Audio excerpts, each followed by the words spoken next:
Hey, Michelle. Yo. What is up? What is good, everybody? My name is Rashad Milligan. If you are new to the channel, this is the road to 5K subs. All right, so I have to talk about this press conferencing. So first of all, a lot of you might have been waiting for the press conferences to be uploaded to my channel last night. I was too. I was waiting for the Vegas Aces to send them. I was waiting for Jiggy to send them over there at the PR department and Caroline Williams over there with the Aces. It never came through. They were partying. They were probably busy. The game recap came through, but the interviews never came through. So that's why you see not only my channel, but a lot of the other channels on YouTube that upload kind of like the full press conferences didn't upload the full press conferences. If anything, you saw people like kind of screen record a few clips of a few answers, of the more viral answers. Of course, when I think AC asked the media room who voted Asia Wilson fourth and the MVP voting, and the moments of KP walking in with the speaker and the entire team walking in and cheering and stuff like that while Asia's trying to give a serious answer. Her talking about being sober this year, coming up to the podium in the post game, etc., etc. Like, you've seen all of those moments by now, probably. It hasn't gone as viral as last year, but I guess that plays into today's discussion as well. So, for those of you who might not know, the New York Liberty were fined $25,000, 3 players from the New York Liberty, for not stepping up to the podium and refusing to speak to media after losing last night, moments after losing their season and having their season end against the Las Vegas Aces in the 2023 WNBA Finals. I'm sorry, I got lost there. But I'm saying this to say, man, first of all, that's just a sign of a sore loser. It doesn't give a good message to the kids, right? So we're doing this for the kids. We're doing this to show the kids, hey, you know what I'm saying, prove to be good role models and everything like that. Yes, we're human. Yes, we don't want to talk. Like, nobody wants to talk when they lose. But like, if it's a part of your job, it's a part of your job. And you have to set that example for the people. And I know it's a lot of people.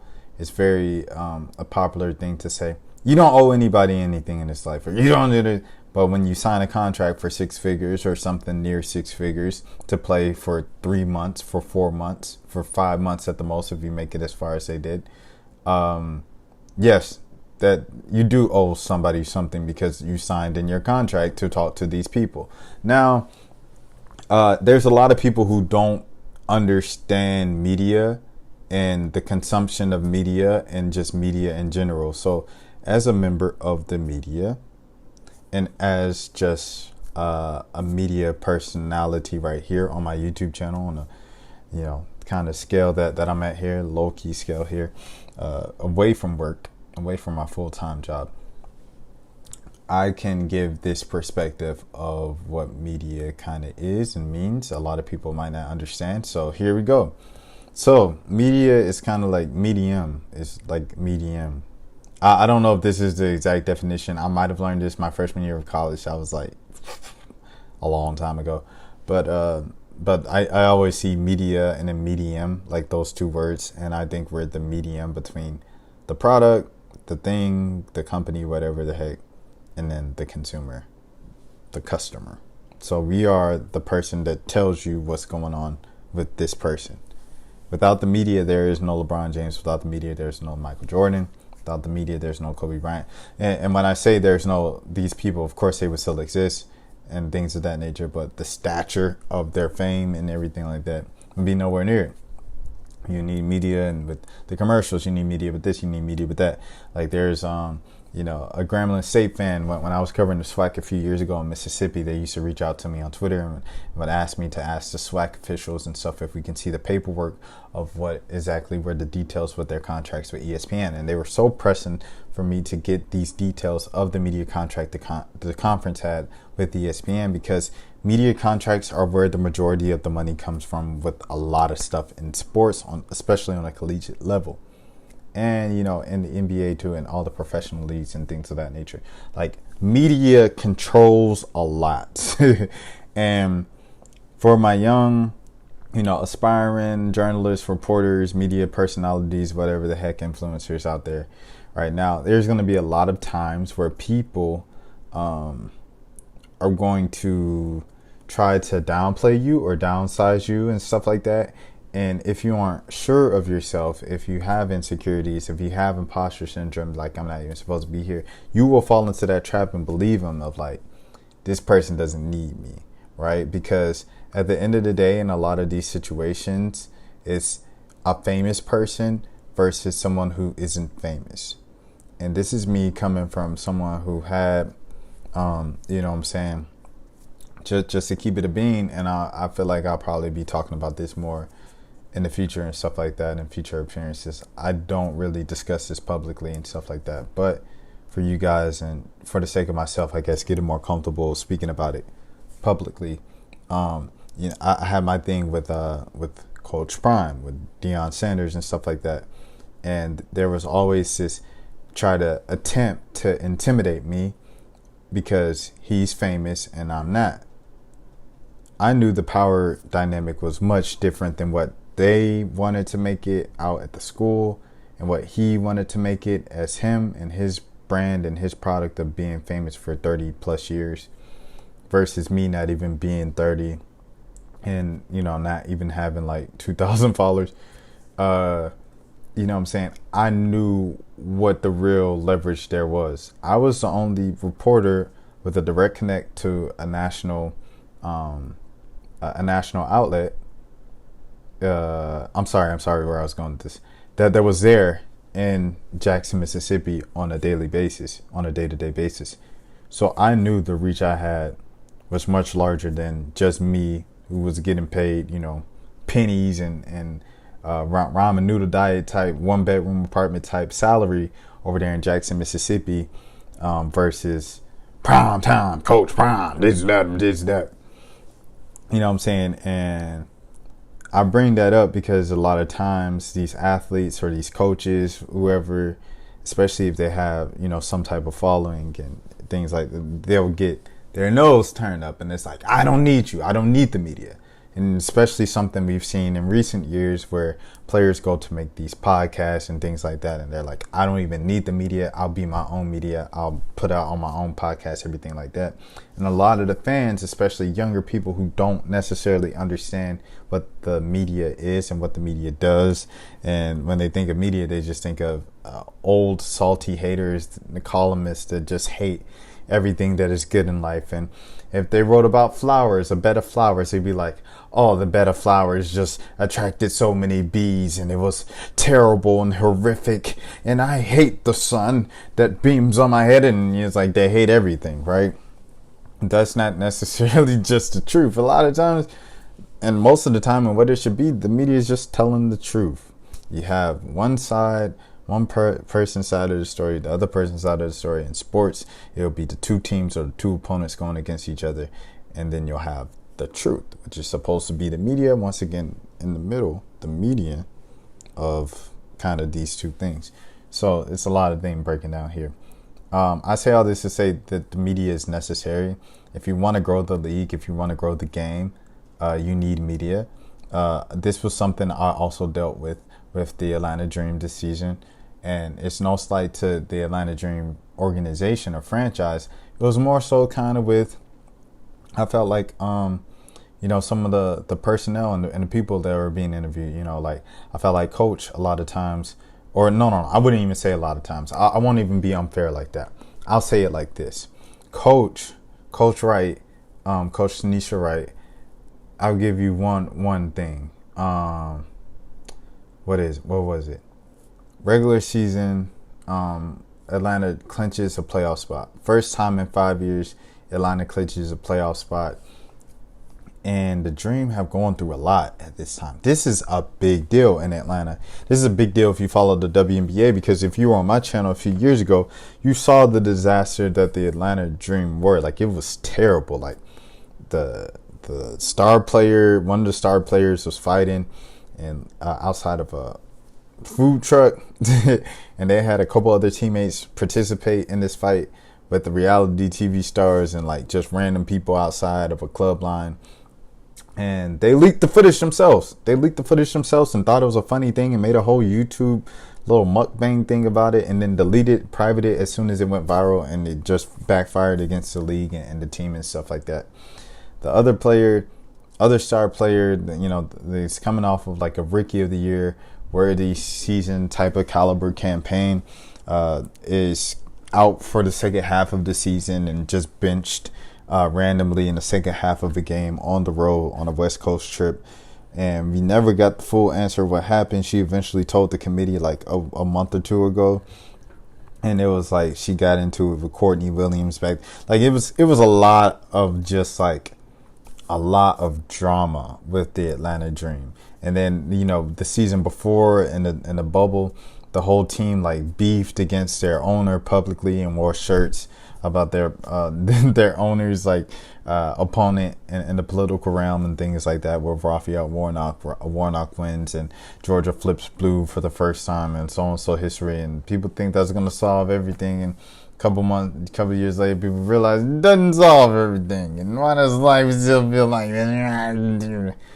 But that's a whole nother discussion. But yes, a lot of stuff has happened with the Atlanta Dream in the 8 years that it took for them to get back to the playoffs. Renee Montgomery became the first former player to become some type of partial owner of a WNBA team. That was huge news. Beefing against the old one. Kennedy Carter randomly disappearing. Courtney Williams fighting in front of a food truck outside of a club and then posting the footage herself and laughing about it like it was funny, like she saw no problem with it. The players throwing sub shots at each other. Like it would be Tiffany Hayes would be subtweeting Kennedy Carter after games or Courtney Williams after game. And then Elizabeth Williams would even join in. Elizabeth Williams is like the most, studious player you're going to find in the WNBA. She's like by the book, stays away from drama, does her job, and goes home. So the fact that she was in it was crazy. The entire team was beefing with each other. The coach left right before the season. Nikki Collins left right before the season to go to Baylor. She felt bad about it, but hey, it's the WNBA and the college is paying more, so she did that move. Then the interim left in the middle of the season. He said, I told you guys I never wanted to do this anyway. Then the other interim, he did an okay job as the year ended. He got promoted to GM. It was crazy. He ended up going to Connecticut. And shout out to my boy Darius Taylor, man. Shout out to my guy. It's been a while since I spoke to you, but I hope you and the family's all well. Shout out to Joni Taylor. Shout out to A&M. Shout out to Janiyah Barker, man. Hurt. Shout out to the Aggies. But yeah, then they finally get a new coach, and it's another player who just retired. So you have like her and Renee, who kind of retired around the same time. They're both young. They're pretty much like still in their 30s at this point. And, you're just like, what is going on? Where is the direction here in Atlanta? There was no direction. There was no organization. It was dysfunctional and dramatic and played out in the public as worse as possible. And they made the playoffs within 5 years of all of that. Thought it was a pretty big deal, pretty big story. I'm asking Monique Billings. She's the longest standing player on the team. And I want to ask Coach, like, what did you do to clean up and stir the ship the right way? I wanted to give her flowers. I wanted to talk to Ryan more about like the city and embracing and things of that nature and stuff like. And Coach cuts it off at 10 minutes. Okay, thank you guys. Lost out. 10 minutes. Wasn't even 15 minutes. First time you made the playoffs in 5 years. It's pretty good publicity for a team where all your publicity was pretty negative a couple of years ago. I didn't really like that. And then when the Dream lost, if I'm not mistaken, correct me if I'm wrong, I believe it was just Tanisha Wright who spoke. No player spoke. And a lot of times during the season, Ryan hasn't really spoken that much. Like, she spoke a lot more this season, came to the podium a lot more this season, but a lot of the games of rookie year, like, she just wouldn't go up to the podium. They wouldn't pick her to go up to the podium. They said she wasn't, kind of quite there yet, with being trained and stuff like that. But I don't know. It's just like, if you want people to tell these stories, if you want people to tell these in-depth stories and give people their flowers and tell, stuff that's just amazing, then they need access. You already cut off access to the locker rooms. That's all right. You could bring out the players in the hallway. We could talk to them in the hallway for a few minutes after the game, or, whenever the heck, practice. And I know you say practice and preseason and pregame availability. That's not Most people covering the WNBA have other responsibilities. There's not many people out there. Like, there's probably Kareem Copeland. That's probably it. That's probably Kareem Copeland, probably the only one. The only one that's like a full-time job, his only job, his sole purpose is to cover the WNBA. Everybody else, they have other jobs. They have other things to do. And like with me, I'm covering it through my full-time job. But of course, you guys see with my job, like I upload some of the videos up here on the channel. Like they got me doing everything from politics to news to tech to world. You know what I'm saying? Things I'm on. So it's like I'm running around, bro. I'm running around. And I say that because most of the people who are covering the WNBA are doing it out the passion of the game. And they're doing a billion other things too. So their best chance to talk to these players and relay these stories to the people is through post-game interviews or, you know, just grabbing someone one-on-one after a game for a couple of minutes. And you can say, oh, well, that's the media members' fault. Like, they should schedule things more and better so they can get better stories to tell. This is exactly what I did in the NBA with the Hawks when I was living in Alabama. And I would drive, you know, a couple hours to the games on the weekends and stuff like that. And I would get the backup. I would get Alex Lynn. I would get Dwayne Dedman. I would get Amari Spellman. I would get, you know, Vince Carter, Kent Bazemore. I would get a lot of the kind of lower tier guys. You know, no offense to them, but I wouldn't get Trey and stuff like this for the in-depth stories. And I would get a lot of great stuff. And that really progressed my career. And that got my name out there in the journalism sphere. And I say all that to say it all happened with access. That happened in locker rooms. Just me standing in the locker room, looking around and see who had the least amount of people around their locker, walking up to them and starting up a conversation, getting it going, getting out the recorder. Hey, can I record this? We record, we talk for a minute, and I bring back a good story, a good quality story. And you can learn a story about how DeAndre Brumby got here, what he's going through, and how he's processing, you know, this and that, A, B, C, and the other. And it's just like those are valuable stories that are going to help grow the game, help grow the league, and help grow the brand. Because what's not going to help grow the league and help grow the brand are the things we're already complaining about. Why is Stewie get a signature shoe and Asia Wilson can't get one yet? Why are the white players being covered more than the black players? Why is Sabrina Ionescu the face of the league when she's not even the second best player on her team? Why is it, you know, we're asking the same questions over and over, and it's not going to change unless the access and the availability to media to cover you guys more and to tell those stories in an accurate and great way and great light and things of that nature. Unless that change, the game isn't going to change. The coverage of the game isn't going to change. Therefore, the game ain't going to change. And the game ain't going to continue to grow. You know what I'm saying? So that's my take on it. I think it goes beyond just, you know, mental health. They felt bad and they felt sorry for themselves because they lost their season at the buzzer.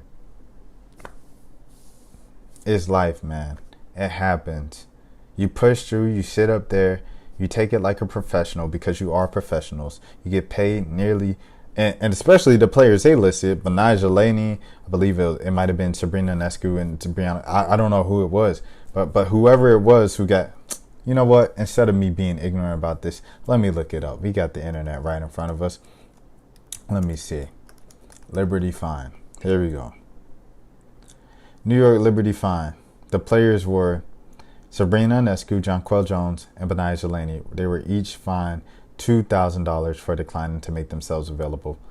Each of these players are getting six figures. Jonquel Jones got the commercial with my boy Big Boy and Trae Young in the Home Depot. She getting more than six figures. She just won MVP a couple of days. She getting more than six figures. Benija Laney just signed a new contract extension about last year in New York. She's getting six figures. And Sabrina Ionescu, you already know, the golden child, probably making a north of $1 million or $2 million. You know what I'm saying? So these players, you know what I'm saying, you're getting paid to speak to the media. You're getting paid through the media thanks to your commercial deals and your magazine covers and your so-and-so. Yes. So, yes, you do owe the fans, the consumers, the customers, your immediate thoughts on you losing the game. Like Angel pointed it out when Asia lost in the finals and she was sobbing and crying on the floor. I don't even think that was the finals. That might have been like the semifinals against like Seattle, something like that, right? I'm not sure, but when she was doing that, as Angel pointed out, she went up there right to the podium, and it's tough. You don't want to talk, but that's a part of the story. That's a part of your comeback story. It's tough, I don't want to talk about it too much, but we just got to come back better next year. No excuses, this and that. And that somber face, when you can describe that in the story, when you can show that in B-roll and put the black and white filter over it for next season, and flashback when you guys are in the finals, and people can really depict how low you felt at that moment, or how crushing sports can be when you don't get what you want and you're this close and you came up short. It's a beautiful thing to even see the human emotions and the wide range of emotions, the entire spectrum of happy, sad, frustrated, this and that. This is what the media shows to the world so they get it. And it's not just these athletes you see and they go home and you never see them again and you don't know what the heck they do. That's not how you grow the game. This is a 21-minute rant, man. I done talked about it all. I'm going to have to go through this and put timestamps. But my name is Rashad Milligan. I hope you guys enjoyed this. This is a world of 5K subs. I hope you guys get a new appreciation and a new just perspective of media. This might have been something you were like, dude, get over yourself. You're so conceited. The media just thinks they're so important. The bottom line is, in life, people need people. So the media is nothing without the players. The players aren't who they are, as large as they are, without the media. Media is nothing, or not as much as they are, without PR reps, publicists, managers, and things of that nature that allow these interviews and shift these interviews and make this transition and process and exchange a smooth one. It's just, we all need each other. Fans, players need fans to help put money in their pockets, to help pay their salaries. Ticket sales help pay their salaries. Jersey sales help put more money in their pocket. We all need each other. Rashad's YouTube channel with 2,000 subscribers if this gets 50 views, this doesn't mean anything if those 50 people don't click on the video and watch it. We all need each other. There's no ladder to this stuff. There's no Sabrina Ionescu is here and Rashad Milligan's down here. We are here. This is Sabrina Ionescu. This is me. Without Sabrina, I don't have basketball to talk about. To take it to here for Kurt Johnson to comment on it and for me to respond and continue to shape and mold this community that we've built over the past 2-3 years. Without Caitlin Clark, there is no Rashad to react to it and go, hee hee hee. There is none that. Without Paige Beckers, there is no Joel to even spot my channel, come on here and start a whole new series where I have fans debating against each other and I'm the moderator. We all need each other. I need you. You're just as important as the people that you watch on the screen. Not the most important thing. You keep the wheels turning. You help put money in their pockets. You help make them relevant. You help change their life. We all need each other. Your family needs you. Your loved ones need you. Whoever you're close to. If you're not close to anybody, someone needs you. Your landlord needs you. The people who you're paying bills to even, or the people you even paying to have access to watch this on an internet needs you. We all need each other. There is no higher than thou. We all need each other at all times. It's like, that's kind of like humanity, right? Linking arms, like that's what it is. That's the society we've been placed in. That's the cards we've been dealt. What are you gonna do with it? All right. That's it. That's all I had. This is a Road 5K Sales. My name is Sean Milligan.